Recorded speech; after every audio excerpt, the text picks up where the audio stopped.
The difference between Helen's dream and the reality.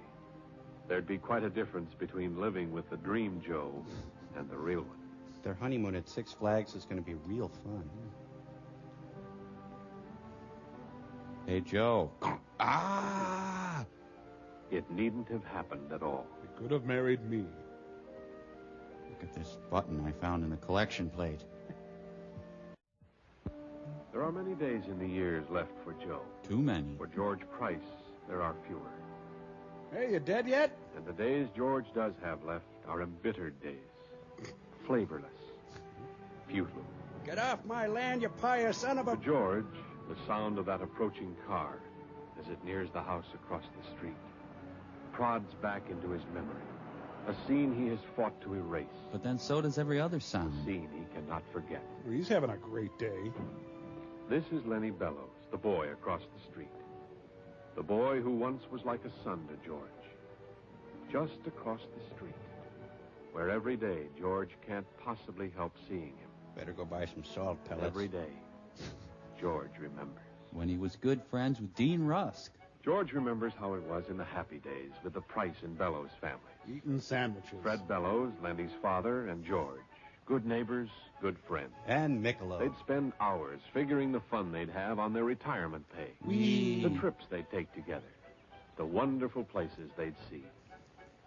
It would be soon now. Let's go on a Hawaiian sex Their tour. wives had waited patiently through all the long years of railroad service. Tony Lenny Dow. would go to college. It was all planned. There wasn't a cloud in the bright blue sky of their future. Then I showed up. 42 years of good, honest work.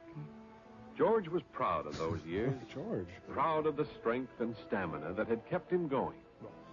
But today, somehow, he didn't feel so good.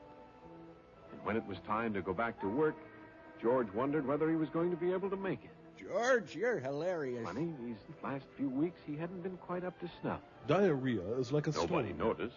He hadn't mentioned it. Probably just indigestion. Hey, have a massive coronary on your own He'd time. be all right. If he could only hold out until retirement time. It's at 5 o'clock today. But now he had a job to do, and nobody was going to say George Price gave up on the job. George Price gave up on a job. There, I said it. And so, as Fred Bellows climbed up to go back to his job, George went back to his. Robust and cheerful as ever. A small voice whispered, "Report sick. Get a relief man. Don't be a fool, George." Kill your parents. But George had a job to do, and he was going to stick to it. Boo Radley waved him on. So there was George. And Fred. And Bill said, "Come on, easy." They call him the derailer. Well, what's with Georgie Wargie? Shouldn't have thought of Mamie Eisenhower. George, if this is one of your pranks. Oh, this is terrible. He died minutes before his time. Good one, George. George tried to go to Fred Bellows' funeral. But Baywatch was But on. the doctor said no. You don't walk around 2 days after a heart attack. Why couldn't you have killed the guy 2 doors But down? they couldn't keep him away from the window. He watched Grace and Lenny. And Squiggy. Lenny, who wouldn't be going to college this fall. Because he's dumb. Or any fall. Can you bring me back a program? Grace, who faced a future of grief and loneliness. Boring. There, my problem went away. All right, let's get this guy planted. They'll circle George's house a few times, then go on to the cemetery. That was over 3 years ago. George hasn't moved. George still can't get around very well. Lenny Bellows still lives across the street. And though he has long since forgiven George, yet his simplest actions have become, to George, signs of rejection and hatred.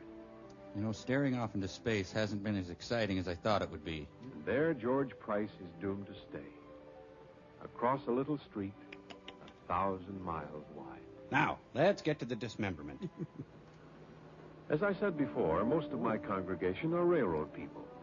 I know the road does everything in its power to prevent accidents, to see that equipment and working procedures in the shops are as safe as it's possible to make them. And by constant reminders to keep the men aware of the life and death importance of observing safety rules. See our elaborate safety system? Yet, still they come. This is Needle The Park. ones who forget, even for the barest fraction of a second, that with safety, there are no second chances. Oh, well, who needs fingers? Not all trips to the hospital, though, are necessarily disastrous. Just mine. For example, there was the trip Charlie O'Neill made with his wife. Ah. That was about the happiest trip Charlie ever took. He and Sue had been looking forward to it for years, waiting, hoping. For a pap smear? Finally, it happened. There'd be a new little O'Neill along any minute now. Charlie was so happy he forgot everything else. Well, almost everything. He almost forgot his ventriloquial figure. He didn't quite believe them a little later when they told him it might take a while, and he might as well go back to work. This has nothing to do with Calling. you. Go on. On the way to the shop, he remembered something. He had to go kiss Helen. It was just about the last thing he did remember that day. Cigars. He was going to Ernie Kovac's house. They weren't going to catch Charlie off base when the big news came. Charlie was close now. You could smell him. He hoped it wouldn't be too long before he could break them out. So he disrobed. There was a phone call coming, he told the foreman. A big one. Please get it to him fast when it came. Yeah, get back to work. Charlie did remember one more thing that day. To take proper care getting Bill's attention. Gentle pressure on the shoulder so as not to startle him. And a soft kiss on the neck. That hissing open flame is deadlier than any snake. Charlie knew it. Every man who works a torch knows it. When you come near him, you come up smooth. You don't make any sudden motion. I have no idea what I'm doing. Picasso's woman looks like a baboon. This was it. Phone call for Charlie. Charlie, does fur run in your family? Someone brought donuts. Yes? Yes? A boy. 9 pounds. Wow. I've got great sperm. You can forgive Charlie for being excited. Who wouldn't be? A newborn father is one of the most excitable people in the whole world. Other than the father at the time of conception. You can forgive Charlie for passing out cigars during work hours, Sure. even though he knew he should have waited till lunch. He should have waited till lunch. Te absolvo. You can even forgive Charlie for what happened next, for that one instant of final, fatal forgetting. Alan Arkin. Why am I welding? Why would I be welding with this? I don't know. Understand? Oh! You don't have to hold it there. Oh, a film. Wow. Well, now he's Yes, T-Bone you Burnett. can forgive Charlie for everything. And you can understand how it happened. Yet I want him punished. But one thing you cannot do. Put your elbow in your ear. You cannot change it. It is done. And there is nothing you can say to Charlie. Except gentle He pressure. has said it all to himself many times. Here, nice puppy. Here we go. He has said that he was careless, that it could have been avoided, that he knew better, Here's your bottle. that he only forgot for a second. One tiny second. And in every case, Charlie is right. But still, the thing is done. I'm over the fence, man. I'm out Charlie of has here. never seen his baby son. Or the 5 Mrs. Buchanans. Charlie never will. So the leading causes of accidents are joy, sex, and old age. It is written in the Old Testament, to each of us, this allotment of years, 70. And there's a psalm about When you welding. add that up literally, it says that the days of our years number 25,567. A trivial accident might take away 1 or 2 of those days. A serious one might take away 100 or 1,000. A disastrous one would be cool to watch. Suddenly, there might be no days left at all. America's favorite deacon of death. Hey, we're trying to film here.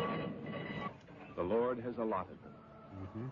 Let not man, by his thoughtlessness, diminish the blessings of the Lord. Ironically, the Reverend was maimed and crippled giving communion. Reverend, I'm having a crisis of faith. What should I do? Get safety goggles, my son. Remember to worship at the railroad of your choice.